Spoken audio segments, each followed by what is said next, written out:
ამაზე გავამახვილოთ ყურადღება, იმიტომ რომ ეს არ ეხება ეთნიკურ უმცირესობებს. ეთნიკურ უმცირესობებზე მოგეხსენებათ, ჩვენ უკვე დიდი ხანია რატიფიცირებული ვართ და შეერთებული ვართ. ამას, აი, რაც შეეხება ენობრივს, რატომღაც ეთნიკურზე არ ქონდა, ასე ვთქვათ, ასეთი მკვეთრი რეაქცია, მაგრამ როგორც კი ენობრივზე წამოვიდა, სხვათა შორის ეს ეხება, მე პირდაპირ შემიძლია ვთქვა, რომ ძალიან დიდი გაუგებარი ჩემი აზრით ეჭვით და სიფრთხილით მოეკიდეთ. ეს ვალდებულება გვაქვს ჩვენ აღებული სახელმწიფოს. თქვენ იცით რომ ევროსაბჭოში ჩვენ ერთ-ერთი არის მაგალითად იგივე აი ამ ენობრივი ცესრობის კი ბატონო ნუ რატიფიცირება და შესრულება. ჩვენ რატიფიცირებული შეერთებულიც არა ვართ ჯერ. რახან ეს კარტია და ეს ვალდებულება ბევრ ჩვენგან საკითხული არ აქვს, შენ ასე უცნობია.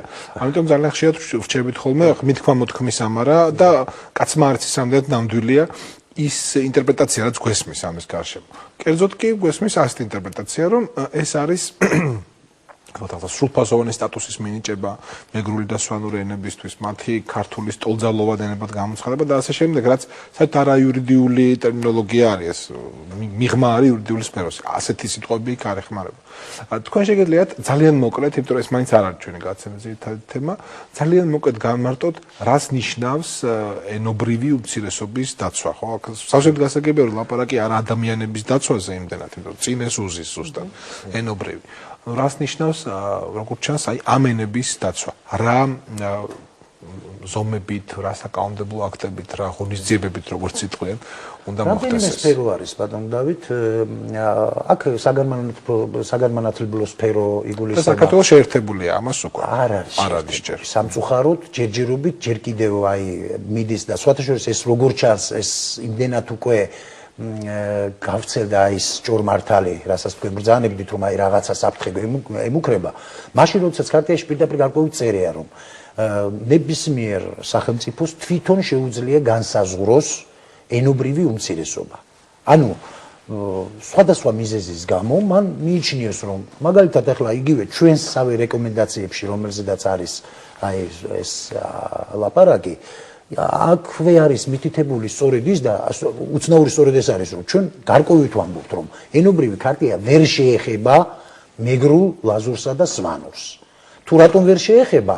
ნუ ამაზე ახლა ძალიან მართლა ცოტა სხვა თემაა და არ ღირს ახლა ალბათ ამაზე ლაპარაკი, მაგრამ ამას გეუბნებით, რომ ამ შემთხვევაში ჩვენ პირდაპირ იმ თვალსაზრისით, რისი საშიშროებაც ახლა მათ წარმოაჩინეს, ვამბობთ, რომ არ უნდა იყოს ეს. მიუხედავად ამისა, მაინც როგორ არა გინდა თუ არა სომხურსა და აზერბაიჯანსა და იმ სხვა ენებს შორის ჩვენთან მოგეხსენებათ რომ ეს ენები არის საკმაოდ ეს კომპაქტურად წარმოდგენილი, აი მათ დონეზე ვაყენებთ. ჩვენ ვამბობთ რომ ახლა სომხურს, აზერბაიჯანულს და იმ უმცირესობათა ენებს, რომლებიც კომპაქტურად სახლობენ, არა დისპერსიულად, ანუ არა გაბნეულად, არამედ კომპაქტურად, აი თქვა სამცხე-ჯავახეთში, მათ აქვთ და აქვთ კიდევაც უცნაური რა არის. ისეთი უფლებები, რაც მაგალითად ჩვენთან აქვთ სომხებს და აზერბაიჯანელებს ენობრივი თვალსაზრისით. აი მაგალითად ის რომ სომხურენოვანი სკოლა არსებობს. ანუ ჩვენ უკვე რაღაცები და დიდი ძალიან ბევრი პუნქტი იმ ვალდებულებებიდან ჩვენ უკვე წინ ვსწრებად გვაქვს შესრულებული, მაგრამ მაინც რატომღაც გვეშინია. ერთი კითხვა კაპიტონინოს და მე გვექნება მცირე სარეკლამო წვეთა. თუ კი ვილაპარაკებთ ну ისევ იმაზე, რასაც ვაპარაკობთ, რომ მეგრული და სვანური ენებია, ეს ენები შეიძლება ვთქვათ განვითარდეს რაღაც მიმართულებით, ანდაც თუმცა განვითარდეს და ბრჭყალებს შეხვდათ, ვცნოთ ისინი ენებად, შევთანხმდეთ ყველანი საერთაშორისო საზოგადოების მიღმაც, რომ ეს არის ენები.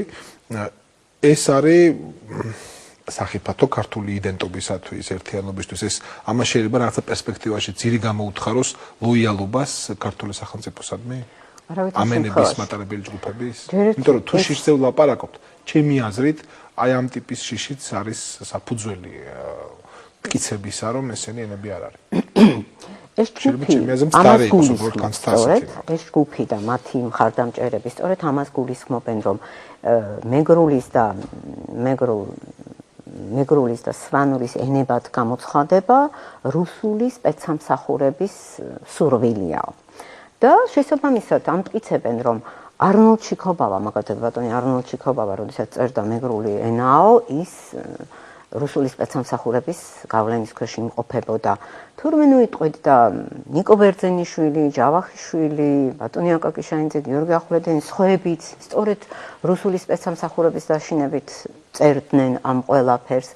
ახლა ერთმა ჩემმა კოლეგამ სულიად სამართლიანად იკითხა, აი ვახუშტის რომელი რუსული სპეცსამსახურები აშინებდა ან ნეტა ლეონტი-მროველს. მე არ ამგონია იოსებ ფლავიუს რამე წინასწარმეტყველა რუსული სპეცსამსახურებისა და ამის შეშინებოდა.